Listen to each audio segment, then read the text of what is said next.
Welcome to the Late Night Show.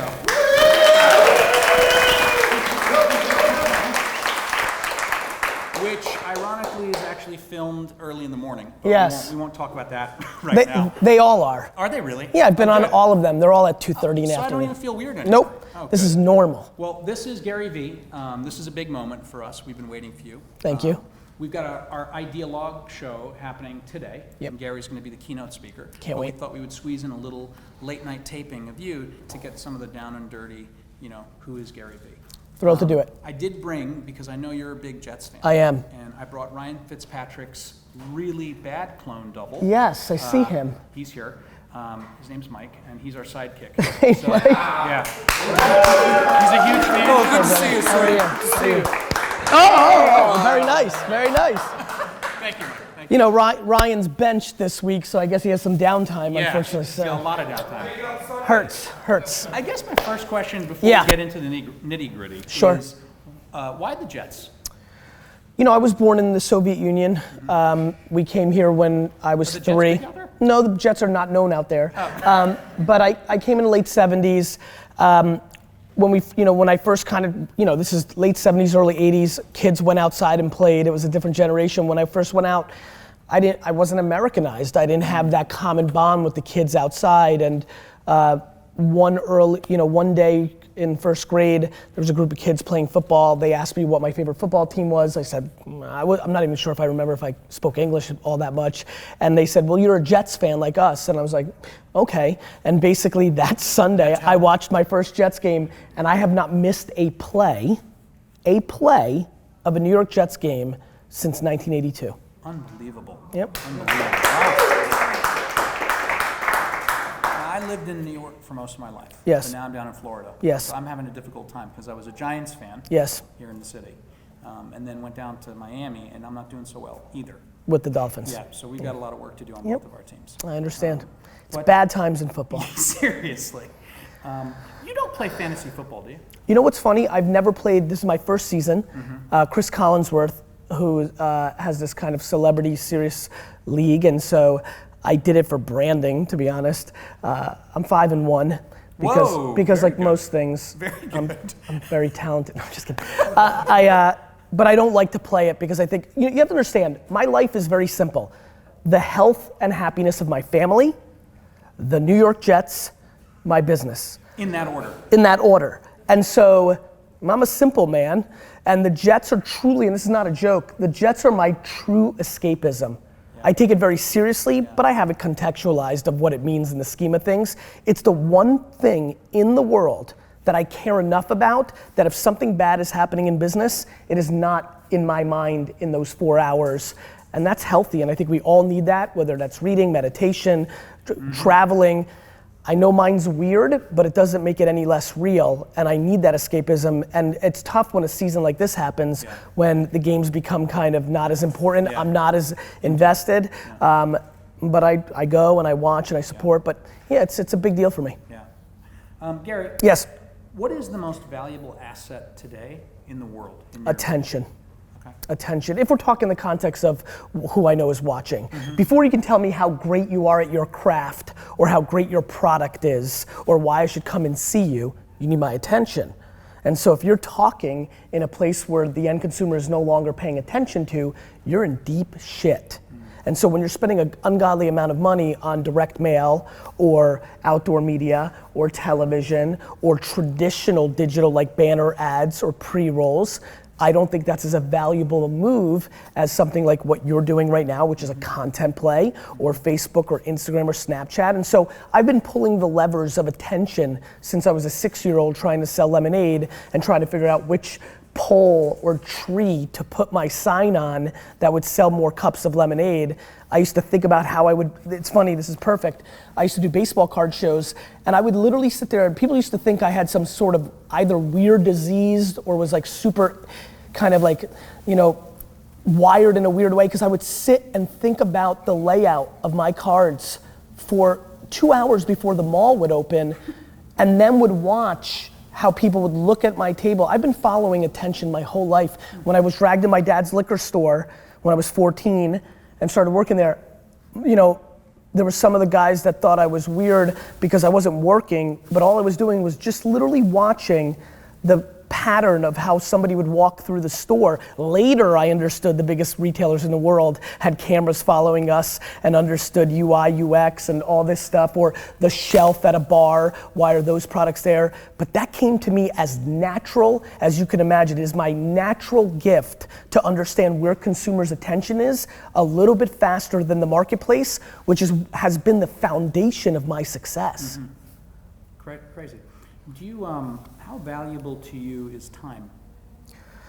I mean, it's the whole thing, right? I mean, when I talk a lot about time. I don't think I've ever seen anyone as, you wake up early in the morning, Yep. go late till, and you do 15 minutes Yep. is kind of your max, right? Yeah, I mean, I think, I don't know what else to say. I mean, I think all of us here in the studio, everybody watching at home, like, time's the game. Yeah. Like, you can do anything you want. You can have all the money, success, connections. Nobody's figured out how to add that 25th hour. And yeah, I think time is super important. You know, Uber, my investment in Uber was a big one. I passed on Uber in the angel round, which would have been ungodly, you know, really tough to say that publicly that I left those $300 million on the table. Not only did I pass on it twice. Not only that, it gets worse. My first business book, Crush It, I thank my entire family and one random human being, the co-founder and CEO of Uber, Travis, who's a dear friend of mine for a long time. I didn't understand it the first time. When I invested in it a little bit later, so I'll do okay, I realized, holy shit, Uber doesn't sell transportation, Uber sells the perception of time.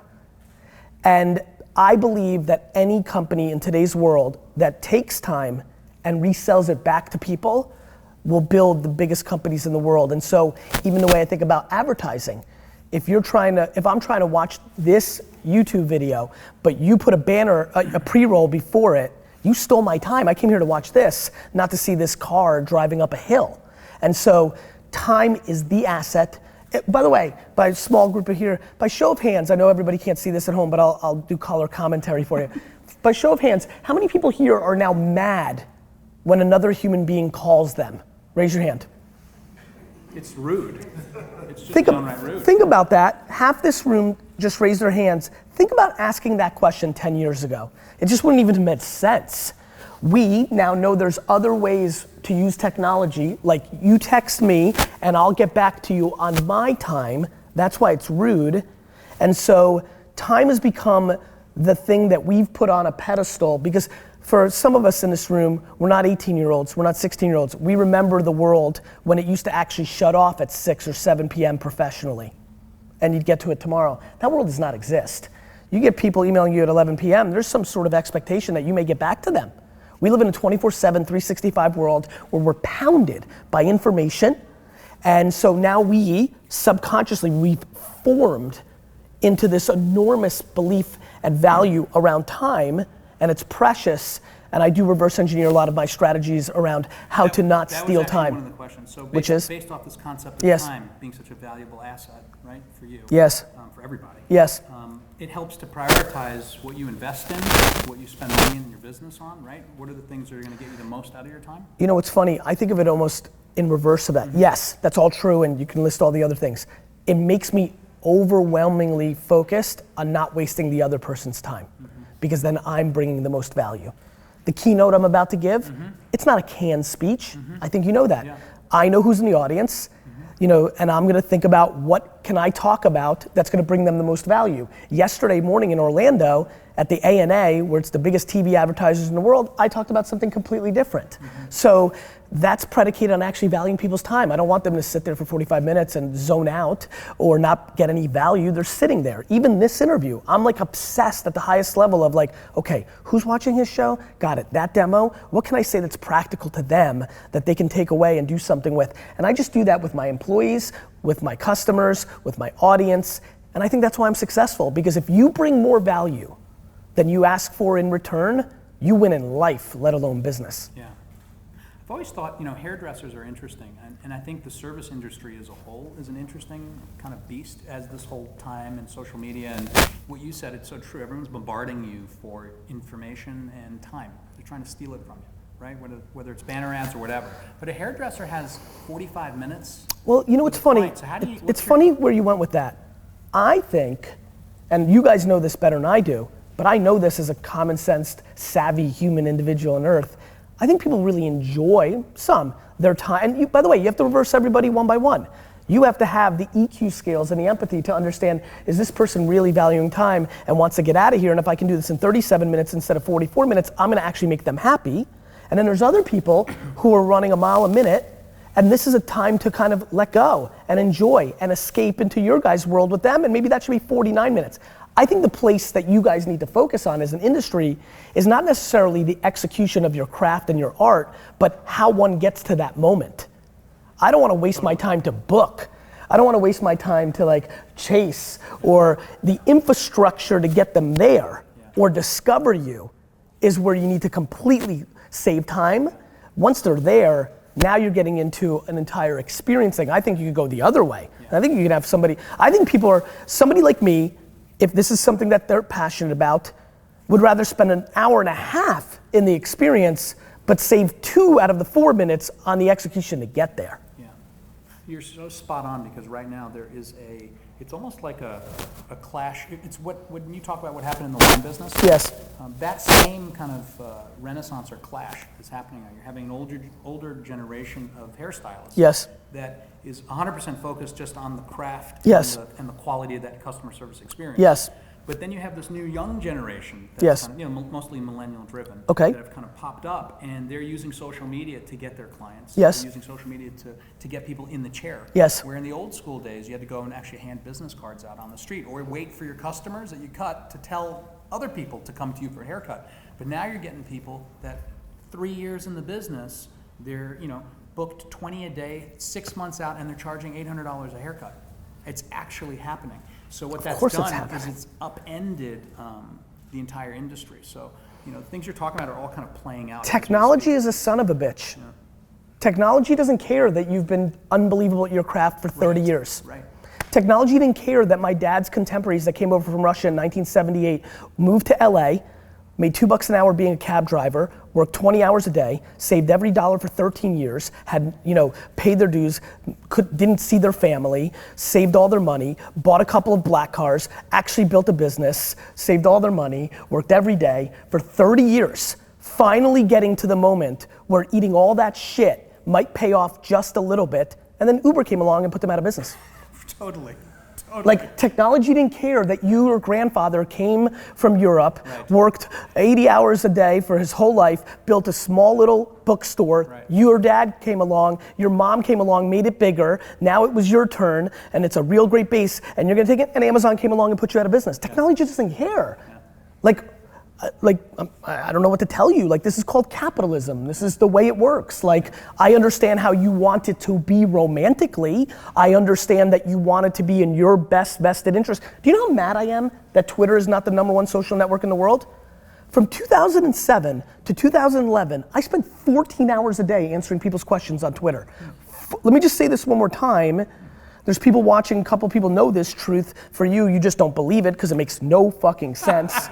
14 hours a day I spent on Twitter replying to anything anybody said about wine, and then for the back half of a year or so, business, and did it every day. And became one of the 50 most followed people on Twitter. It was my breakout to the world. Do you know how amazing it would be for me if Twitter was Facebook right now and was the #1 platform in the world? But it's not. And nobody's crying for me. And nobody's gonna cry for you, and nobody's gonna cry for anybody. That's the point. And so, of course that's happening. Yeah. This always happens. Yeah. I don't understand what people, including the people that got exposure from, what's the difference of somebody hustling on social media to build their business and somebody doing a good job 20 years ago and the New York Times writing a piece about them? Nothing. The only difference is people now can actually take full control of the customer's attention and not be at the mercy of a middleman and mainstream media. So, yeah, of course that's happening. I love, you talk a lot about the hustle. And yes. I had seen something the other day where you talked about keep that luck shit to yourself. Could you just talk to that for a second? Because I think it's really important. I think people often think it's about my high school friends emailed me on Facebook, and the opening line is, "You're so lucky," and then I black out and don't read anything else. And I reply to them and say, Rick, that's awesome, but I need to remind you something. Remember in high school and then college when you went to the Jersey Shore and drank a bunch of beers and hooked up with chicks? I fucking worked. Right. So I'd prefer that people keep that luck shit in their pocket. You know, because, which means just, you know, and by the way, I was born in the Soviet Union because Khrushchev, 2 presidents before I was even born, came to America and so saw corn being planted everywhere, and he was such an idiot, he went back to Russia and planted corn in all of the Soviet Union, which it couldn't actually work there. And so that started the process of them having a resource issue, which led to 1976, them making a deal with Israel and the United States to get rid of Jews, which they had no interest in to begin with, out of Russia in exchange for wheat. That is luck. I was lucky to be born in a serious event that I'm comfortable with. Right. There's a lot of things, there's a lot of, I believe in luck. Yeah. I just think it's a tough thing to start with when you talk to somebody who basically since he was 14 years old has been working 15 hours a day, every day, always and forever. And as you know, because I have a good sense that you know this, the reason D-Rock and I started Garyvee, my vlog, which is now 80 episodes in, is I talk about hard work. I just realized after 4 or 5 years that people didn't believe me. So now I just document it. Really hard to debate when I've got the hard footage of 7 a.m. to midnight every day, every day, every day, every day. So he's with you all of that time? Yeah, poor guy. Wow. Yeah. Is there hazard pay? I mean, the poor guy, I can't, you know, by the way, the other thing is I don't believe in that many different things, right? So I don't even know how he gets through a day of hearing the same shit. But yeah, I mean, I think I believe in hard work. Here's what I can tell you. You, everybody watching at home, you do not know a single person on earth that became successful because of themselves without hard work. They just don't exist. Yeah. They don't exist. You know some people that inherited grandma's money and they're rich, but nobody made themselves successful without hard work. It just doesn't, it's impossible.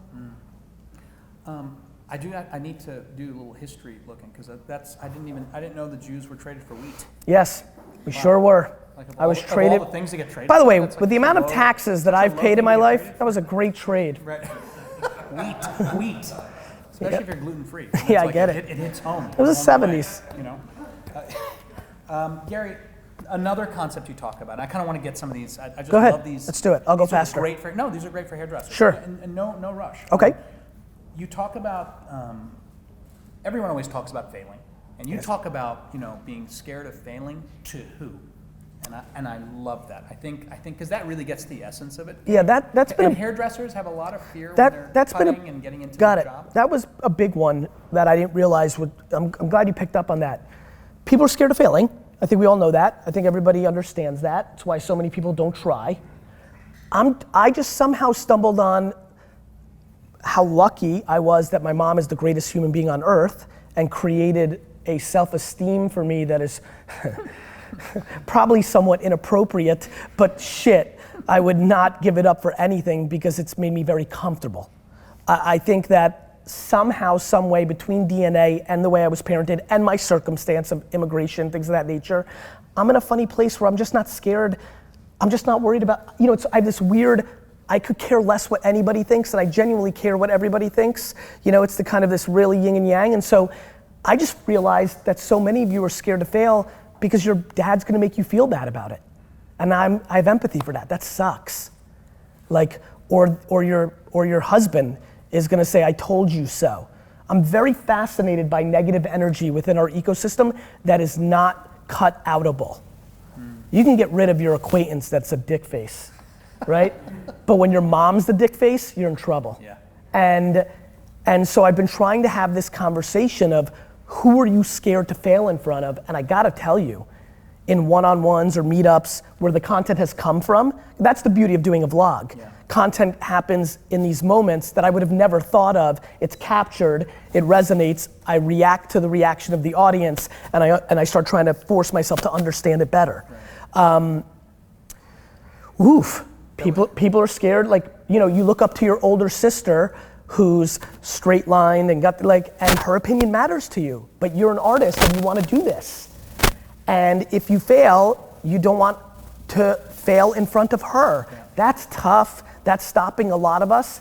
I don't have the answer to what you have to do about it, other than I do believe that communication solves all things. But great, how do I push you to have that real talk with your mom? Hard. So, yeah, man, it's a real one, but it's not so easy to unwind. Your blogs and your stuff. That one actually really resonated because I was like, wow, this is deeper than just social media tidbits. All my stuff, it actually is really deep when you get into all it. my stuff is very strategic, highbrow. Like, I'm a Jersey in the dirt kind of character. So by being the messenger of this very tried and true, very historically correct, very heady strategic stuff, people are confused because I don't look the part.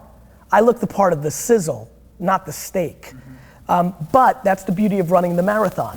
Eventually, even in this interview, like, they'll be like, huh? You know, like eventually, and I don't care if that takes just one interview or the rest of my life, I'm very comfortable that what I'm selling is not flash in the pants. You have to understand, I spent 15 years building a business before I was a personality.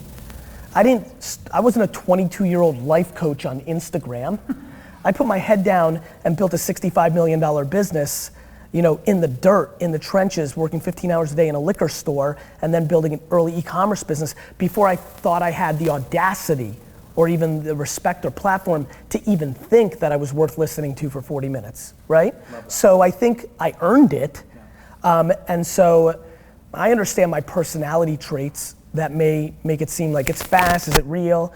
I'm empathetic to that, but This next one kind of rolls into that. Please. You talk about, and I just think it's such good, it's almost, these are like good things for young hairdressers to hear. Okay. The concept of, you know, making Monday my bitch. Yes. You know, I love that. Okay. Because it so many times, I just know in our business, when we were kind of growing through the ranks and hiring lots of people, especially new, you know, people where it's their first job, they start to not like Mondays, and it would drive me crazy, as it drives you crazy. Can you talk to that? Yeah, I mean, I think there's nothing sadder in life than if you live for the weekends. It's just a math game. If you're spending 83% of your time, 72% of your time, 64% of your time on something you hate, that's devastating. I went through it. I hated school at a level that you couldn't imagine. I was a rare version of an immigrant that education wasn't the way out. And I knew who I was. I had self-awareness coming out of my pores in 4th grade. I knew it already. And so, shit, 8 more years, and when you're 11, that's like half your life. It was devastating. Like Sunday nights were devastating. A potential snowstorm was the greatest moment of my life, you know? So I lived it. I lived it as a kid, not as serious as being a grown-up that hates their job, no question, but at the time it felt serious, right? And so, I don't know, we live in an age now where your grandparents couldn't do the things you can do. Your grandparents didn't have the internet. Your grandparents couldn't be practical 9 to 5, then come home, you know, do their family thing, and then from 7 p.m. to 2 in the morning, do something online that could have been the thing that switched them out of their 9 to 5 and created their freedom. They didn't have that option. We do. Everybody in this room does. We live in a 24/7 world. Now, my big thing that leads this into is complaining. The thing that rips my heart out of my soul is complaining. If you are genuinely unhappy, do something about it. The amount of people that email me and complain, and then I go look at their social media, and all they tweet about is Game of Thrones and FIFA soccer, and I'm like, what are you doing with your time? You are not allowed to complain if you're on 2 softball teams. Right. You're just not allowed. So I think that, look, the great positive to being underestimated for charisma and showmanship is that you also have motivational DNA that actually allows somebody who's listening to be like, yes. And that has been the great gift of my life. I struggle with my motivational tendencies. I don't want to be Tony Robbins or Oprah or a motivational character. I'm much more am in tune with building actual businesses. I don't like the secret, I don't like that stuff. However, it's very difficult to me when I get when I get 10 to 15 emails a day from people like, you changed my life. I watched this video, for some reason, I've heard it before, but the way you said it made me do this, and my life is better, whether it was have that conversation with my mom or start a business. And it's funny, I've been going through a very difficult time, and I mean this, it is a high class problem, but for me, I've been really struggling with, I've come to realize that me holding back on my motivation for the last 5 years has been a selfish act, because I want to be known as a businessman, not as a guru. But I've helped so many more people in the last 6 months that I've opened up a little bit more of that. So it's an interesting journey right now for me on that. Just on that piece, switching gears for a second, and we'll come right back to the nitty gritty. Yeah. I was trying to think to myself of, and this is going to be go ahead. Creepy. Go ahead. How would I torture you? Torture me. And I came up with an idea. Well, not allowing me to talk would. No, even better. I was going to take you and I to an island. Yes. And literally drop us off with no Wi-Fi, yes. no connectivity. Sounds romantic. Yeah, it is a little strange, but what would that do? Would that literally shut you down? I think I'm a chameleon. Here's what would happen. Could you totally adapt? Correct. I would be a disaster. In the beginning, maybe. Dead. Right. Like dead. Like the first 2, 3, 4, 5 days, I'd be like eating sand and like trying to kill you with like a shell. Exactly. Lord of the Flies. That's right. But by day 12, 14, 20, I would recontext. Okay. I've been really, I just stay away from you for the first week or two. That's your. No, I'd probably need you more in the beginning. Okay. Right? All right. Wow, this is be an emotional weekend together. Because I need that interaction. Right. But over time, I think, I'm comfortable. Ironically, my 2 favorite places are the airplane and the bathroom. Because you do get it. Because I'm by myself. Yeah. Like I'm super. Yeah. I love myself. Yeah. I can be with myself, yeah. and so I. Do you disconnect often? No. But I didn't think you did. But if I need to, it's very easy for me to do that. Yeah. Okay. Got it. You have to understand, and this is just like we're getting pretty heady here. If your only thing in life is the health of your family, you're pretty happy a lot. Yeah. Unfortunately, you can get really sad. Like if I get a text right now that my sister's in a car accident, things are really bad, right. I'm shut out in a way that you could, like I don't know if I ever come back. I don't come back until that's resolved. Right. So, it's really easy for me to shut off or shut on or not. Like when you were as binary as the health and well-being of my family, comma, nothing else, then all the way over here, the Jets and then business.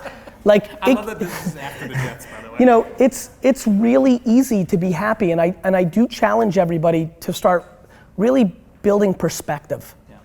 Yeah. We really struggle with it. We lived during the greatest era of the greatest empire of human race. If a white American male who does not realize that they have won the ultimate lottery of the universe, being alive in America during its greatest era as an empire, then I've got nothing for them. Like genuinely, if I became the dictator of America, I would make it a life sentence in jail for a white American male to complain at all. Yeah. That'd be interesting. I think Putin's probably on his way to become the dictator of America somehow. He's like hacking his way into it. Talk about ROI. You talk return on investment. Yeah, but you talk about that a lot, and I love the way that you kind of introduce it. You mean the ROI of your mother statement, or do you mean like I go with it? Oh, look, I mean ROI is like what's the return on your investment? I go through it from a lot of ways. Historically, and this is more old school, I used to always talk about what's the ROI of your mother. Everybody wants to measure everything. How do I can tell you that I will literally buy a multi-billion-dollar sports organization one day in my life in 30 years, and the complete ROI is the way my parents parented me. I can't quantify it. I can't show you a chart that on May 16th, when I got this shitty haircut, my mom still said I was the best looking boy on earth. Like, I can't give you that data point, but I know it happened and I know what it did for me, right?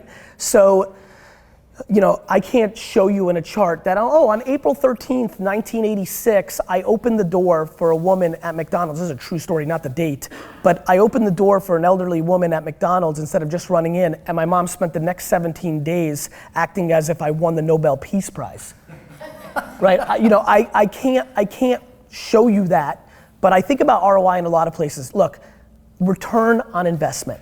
First of all, I believe that in the digital world, people are confused. They may say Google's working, but what they don't realize was it was a video on Facebook that made somebody search for you on Google and then click that ad. Was that Google? No, it wasn't. Google's the toll booth of society, and it gets credit for driving your business way more than it actually does it, right? ROI, I think people do a lot of things for the value of it today instead of 23 years from now. I'm not doing this interview right now for the value of your viewership today.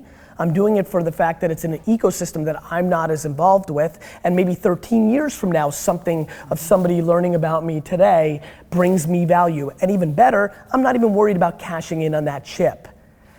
Bottom line is, we live in a world where 99% of people are running a sprint, and the reality is that life's a marathon. And that's that.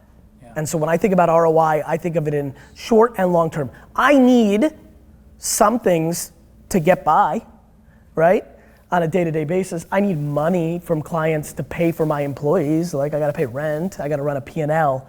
But the amount of people that draw lines in the sand, spec work. I'm not gonna cut this person's hair for free, even though they're famous or important, this and that. It's the stupidest thing of all time. That word of mouth could be exponential to the growth of your business. But people draw religious lines in the sand on ideological notions that destroy the upside of their long term. Love that. Your book, because we're actually, I think, we gave a copy to everyone that's coming to the Ideal Thank you. event. And this is I think your third? Are we talking about Ask Garyvee? Yeah. My fourth. Your fourth. My fourth New York Times best-selling book. And by the way, that was for all my English teachers that gave me D's and F's, right, because they are spinning right now, like, how the fuck did that happen? He writes? Right. Barely. Can you just kind of give us the highlights of the book? Because obviously for hairdressers, we would love for them to go and buy the book and get it and kind of start educating. I mean, it's the state of the union of marketing and entrepreneurship and operations, and my state of the union. I do a YouTube show called Ask Garyvee. I take questions from social media and I just answer them, and you know, there's chapters on parenting while being somebody who's super ambitious, and there's questions on tactics on Pinterest to drive a transaction. And so it's an all-encompassing state of the union of the things that have made me successful and the things that have made people want to follow me. But the most encompassing, the other three books were very, very business driven. There was a lot more EQ, leadership, you know, dealing with stress. It was a very more rounded, and look, I mean, we all know this, right? As hot shot as I thought I was at 25, I'm a much stronger, better version of myself at 40. Experience actually matters, it's real. And I feel like I'm becoming more in tune and tapping into some of the subtleties that have made me successful other than the black and white tactics. And by the way, when I say successful, I'm gonna recall it, because it's important. I make money, I could make a lot more money if I was willing to be less successful. When I mean successful, I mean the balance of being more proud about how you make your money than how much you make.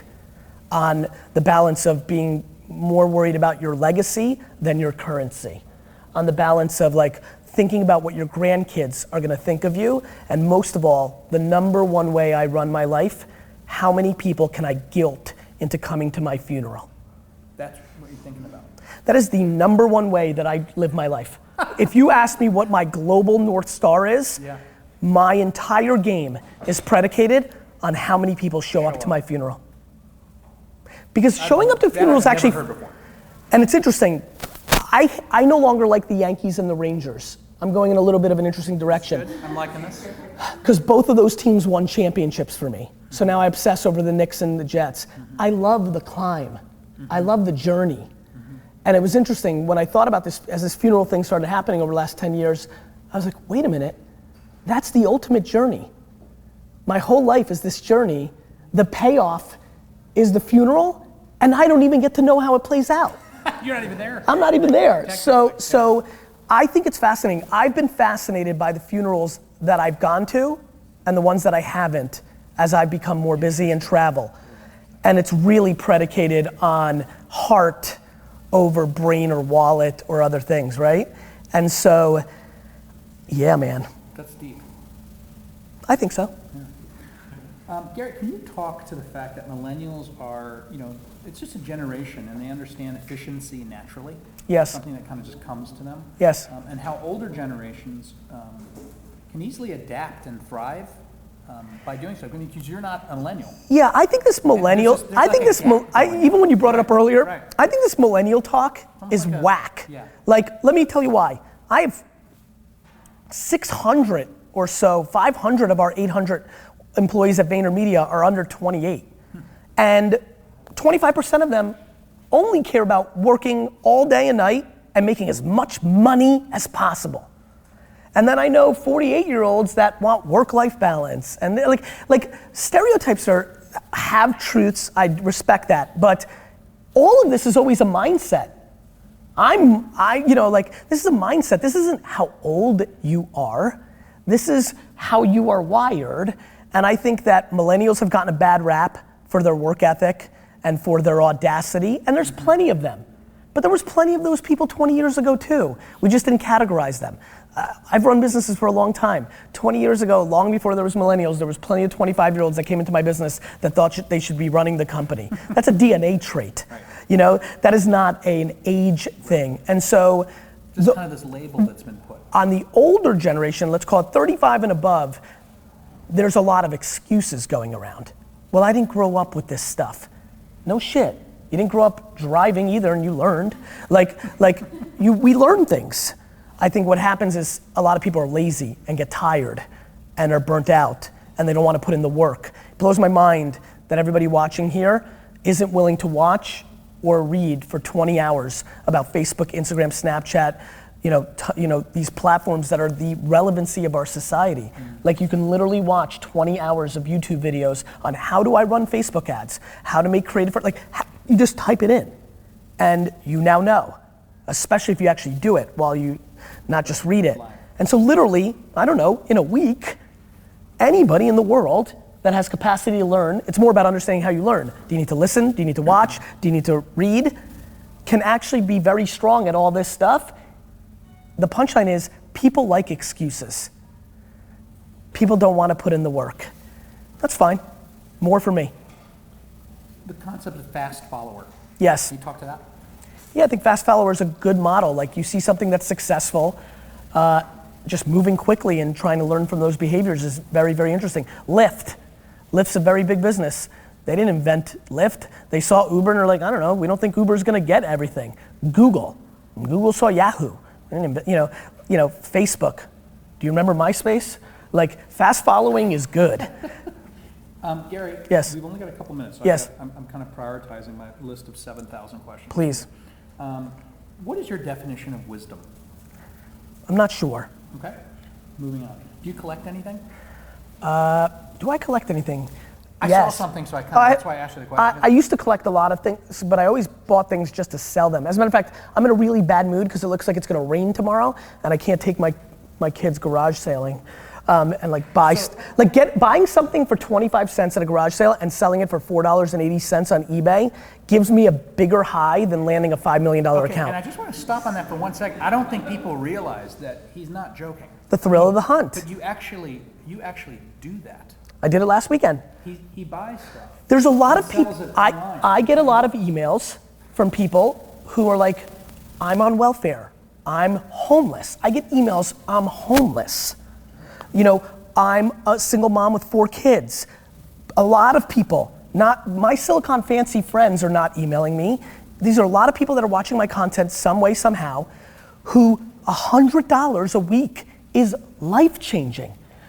I know this may sound very weird, but going to garage sales, spending $3, and making $100 on eBay is stunningly practical.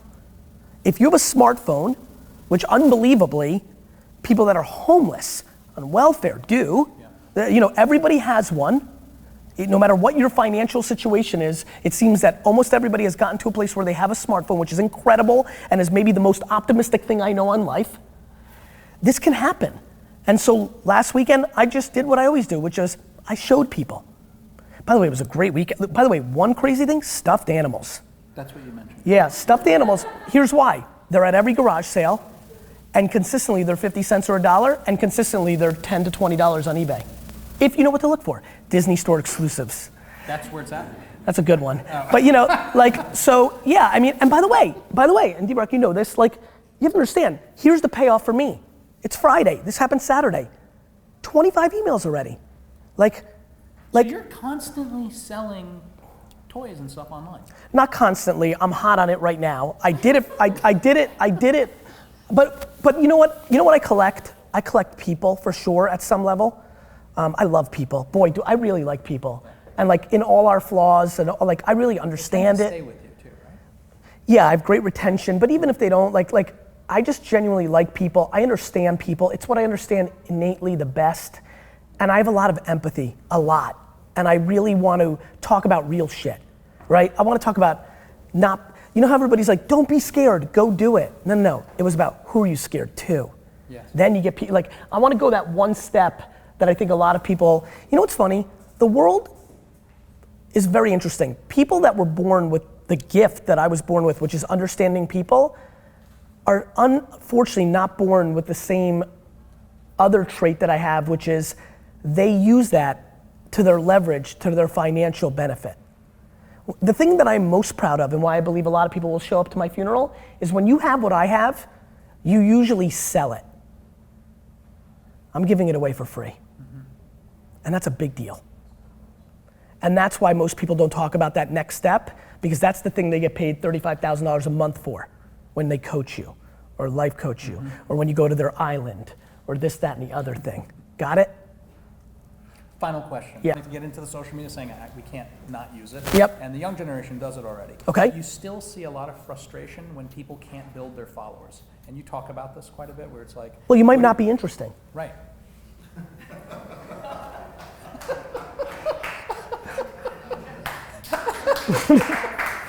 So I wanted to end on a high. We're gonna end on a high. Yeah. We're gonna end on a high. Yeah. It's called self-awareness. Yeah. Let's end on the greatest high, self-awareness. You might not be interesting and or you may not know how to communicate that interesting in today's world yet. Yes. Nobody's entitled to followers. You don't open an Instagram account and then like you win. That's like buying a basketball and thinking you're going to the NBA. I love that. So listen, Gary, we are out of time, right? We're out of time, but we are going to have you back. Yeah. So I think you're going back to your office and then coming back. You're right That across is the true. street, right? I mean, Not too far. So we'll see you this Soon. afternoon. And thank Awesome. you so Thanks much. for having me. Thank you. Thank you guys.